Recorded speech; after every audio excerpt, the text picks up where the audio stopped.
महाकुंभ में लगने जा रहा है धर्म संसद और इस धर्म संसद पर सभी सनातनियों की नजर टिकी हुई है। लेकिन धर्म संसद क्या है ये भी समझ लीजिए। देखिए, संसद की तर्ज पर धर्म संसद होती है और सनातन धर्म में धर्म संसद के आयोजन की ये पुरानी परंपरा है। लोकतांत्रिक तरीके से सभी संत अपने विचार यहाँ पर रखते हैं, विचारों को साझा किया जाता है। धर्म संसद के जरिए सनातन धर्म के लिए अहम फैसले लिए जाते हैं। इसके अलावा इन अहम फैसलों को पूरे देश में लागू किया जाता है और आम सहमति के बाद धर्मादेश जारी किया जाता है। इसके अलावा धर्म संसद का मसौदा सरकार को भी दिया जाता है, यानी कि जो धर्म संसद में चर्चाएं होती है, जो फैसला लिया जाता है, ये मसौदा सरकार को भी सौंपा जाता है। लेकिन अब आपको ये बता देते हैं कि आखिर किसके क्या मुद्दे हैं और क्या वजह है कि धर्म संसद का आयोजन हो रहा है। तो देखिए, बात करें शंकराचार्य निश्चलानंद की तो हिंदू राष्ट्र की इनकी मांग है। इसके अलावा अविमुक्तेश्वरानंद की बात करें तो गाय को राष्ट्रमाता बनाया जाए, ये इनकी मांग है। देवकीनंदन ठाकुर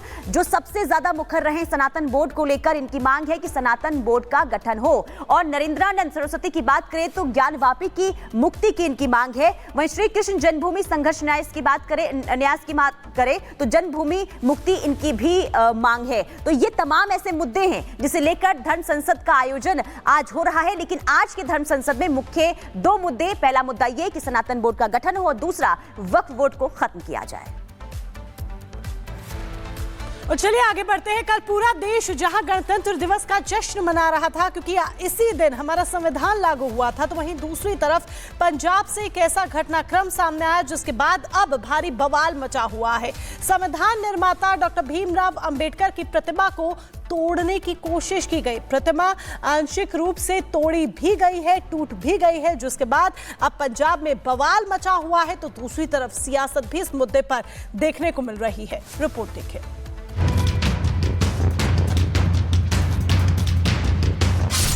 गणतंत्र दिवस पर पंजाब में महापाप।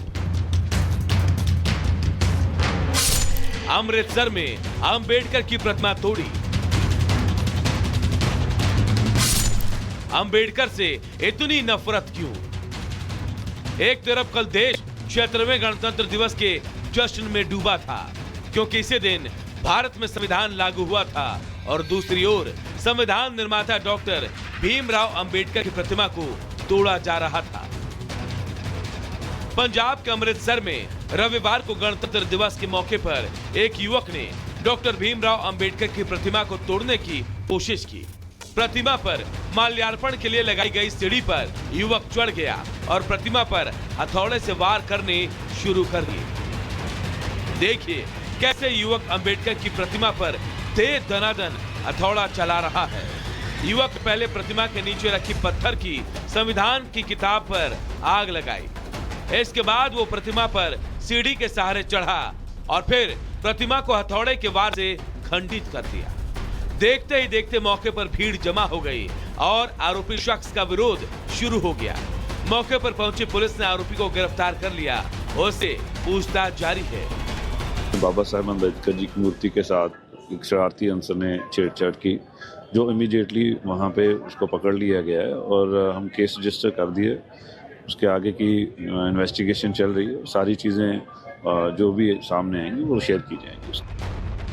वहीं इस घटना के बाद पूरे पंजाब में हड़कंप मचा है।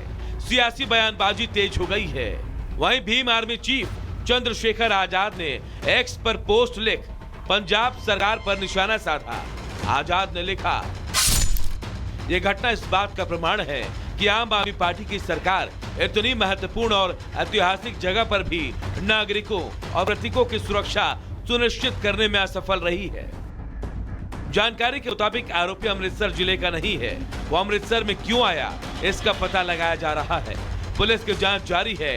वह इस घटना को लेकर पंजाब का सियासी पारा हाई हो गया है। Bureau report, Republic Bharat.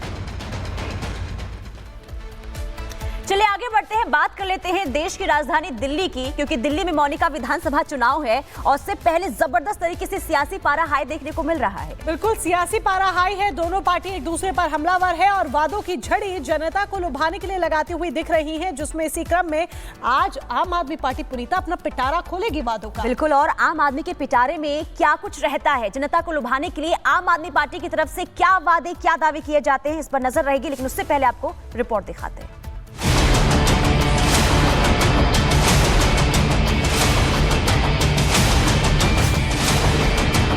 Delhi विधानसभा चुनाव में वादों का पिटारा खुल गया है। दिल्ली के दंगल में फतह हासिल करने के लिए सियासी दलों ने वादों की झड़ी लगा दी है। जनता को रिझाने के लिए रोजाना एक से बढ़कर एक ऐलान किए जा रहे हैं। एक दूसरे के वोटर्स को लुभाने के लिए सभी पार्टियों ने पूरी ताकत झोंक दी है। बीजेपी और कांग्रेस ने अपने अपने घोषणा पत्र जारी कर दिए हैं और अब बारी दिल्ली की सत्ता पर काबिज आम आदमी पार्टी की है। आपके संयोजक और पूर्व मुख्यमंत्री अरविंद केजरीवाल आज दोपहर 12 बजे घोषणा पत्र जारी करेंगे। आम आदमी पार्टी का मैनिफेस्टो भले ही अभी जारी ना हुआ हो, लेकिन वो राजधानीकरण जीतने के लिए चुनावी वादा करने से पीछे नहीं रही है।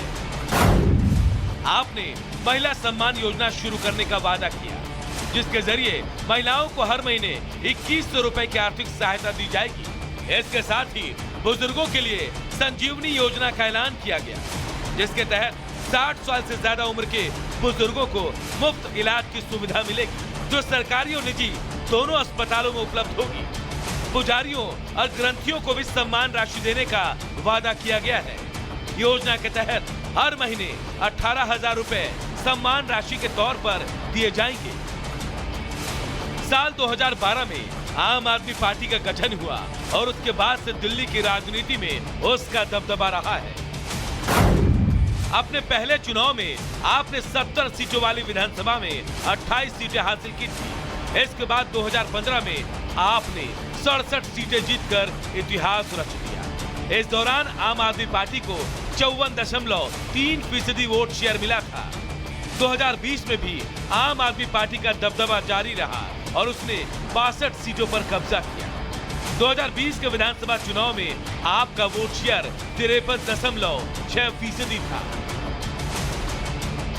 ये तो रही आम आदमी पार्टी के वादों की बात, लेकिन बीजेपी और कांग्रेस ने भी दिल्ली के सियासी रेस को जीतने के लिए कोई कोर कसर नहीं छोड़ी। कांग्रेस 10 साल का सूखा खत्म करने के लिए अपना मैनिफेस्टो जारी कर चुकी है। वहीं बीजेपी ने तो 3 हिस्सों में अपना संकल्प पत्र जारी किया।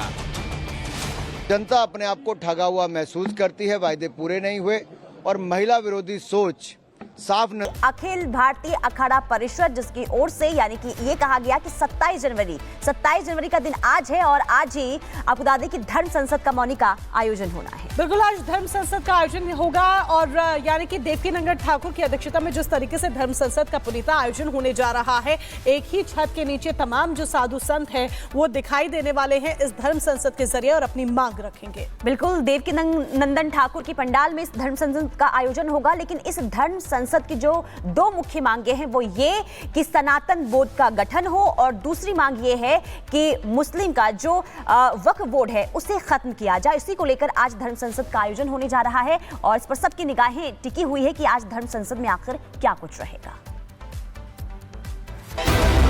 सनातन बोर्ड के गठन पर भी सहमति बनेगी। महाकुंभ की सभी धर्म संसद का मकसद हिंदू धर्म की रक्षा करना है।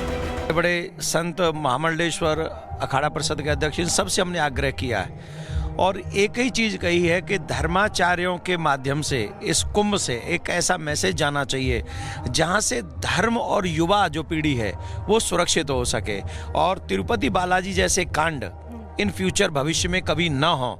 और हमारा मकसद अकेला एक, अगर हमसे कोई पूछे तो हमारा मकसद यही है, हमारा धर्म, हमारी संस्कृति, हमारी पूजा पद्धति सुरक्षित हो, आने वाली पीढ़ी सुरक्षित हो। जानकारी के मुताबिक धर्म संसद में चारों पीठ के शंकराचार्य, 13 अखाड़े और देश भर के साधु संत और महात्मा शामिल होंगे। सभी की राय से सनातन बोर्ड के गठन पर अंतिम फैसला होगा। इसका मसौदा तैयार करके सरकार को भी भेजा जाएगा। धर्म संसद से जुड़ने के लिए ऑनलाइन और ऑफलाइन जागरूकता अभियान चलाया जा रहा है। मेला क्षेत्र के सेक्टर 17 स्थित देवकीनंदन ठाकुर के शिविर में धर्म संसद का आयोजन होगा। धर्म संसद में जल्द से जल्द सनातन बोर्ड के गठन की मांग और सनातनियों को उनके पुराने मठ मंदिर वापस देने की मांग उठेगी। वहीं धर्म संसद के तहत स्वामी राम भद्राचार्य के शिविर में पीओके को मुक्त कराने के लिए अनुष्ठान भी होगा। 250 हवन कुंडों में पीओके की मुक्ति के लिए आहुतियां अर्पित की जाएंगी। वहीं हिंदू राष्ट्र का लक्ष्य जगाने वाले बागेश्वर धाम के पीठाधीश्वर पंडित धीरेन्द्र शास्त्री भी महाकुंभ में सभी साधु संतों के साथ धर्म चर्चा